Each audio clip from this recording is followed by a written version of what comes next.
Sup guys, welcome to your friendly neighborhood magic, and today we're doing a Planeswalker review of the new Jace and the other Jace that no one really cares about, Architect of Thought. Jace the Living Guild pack is from the new M15 core set. It starts with a loyalty base of 5, and its abilities are pretty nice. For example, its +1 is you look at the top 2 cards of your library, put one of them into your graveyard. Okay, that fixes your next draw, and it also clears up cards you don't need. Right?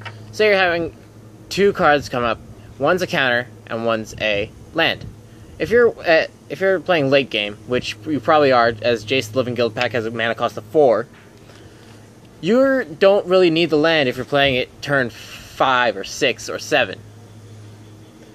So it's really nice to clear out like what your deck needs and what it doesn't need, because the less lands you have late game means the more cards you can draw and actually actively use.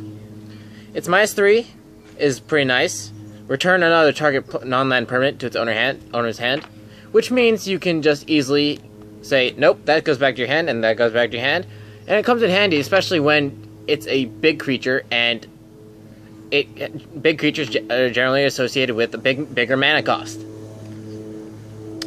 Its -8 ability is, however, the star of the show, because it says, each player shuffle his or her hand and graveyard into his or her library, you draw 7 cards.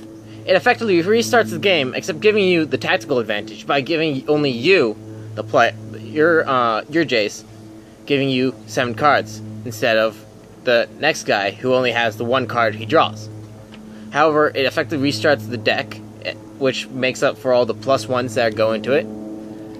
So, let's compare it to the Jace Architect of Thought. Jace Architect of Thought is available in the Jace vs. Vraska dual decks, as well as M14 as the Ravnica block. It starts with a loyalty base of 4, as you can see there, and its +1 is okay at best until your next turn. Whenever a creature an opponent controls attacks, gets -1, -0 until end turn. Which, if an opponent's swing is for lethal, it can help if they're swinging for lethal, which may save you like at tops 18, because like if you think about it, they're generally gonna have two creatures swinging, and you're taking the edge off. Just barely taking off the edge on them. Its -2 is what's actually useful, and that's the Fact or Fiction ability. Reveal the top 3 cards of your library. Opponent separates those cards in 2 piles. Put 1 pile into your hand and the other on the bottom of your library in any order. So if you have 3, so it really makes your opponent wonder, what do you want to take, and what are you not going to put? What are you going to stick into the bottom of your deck?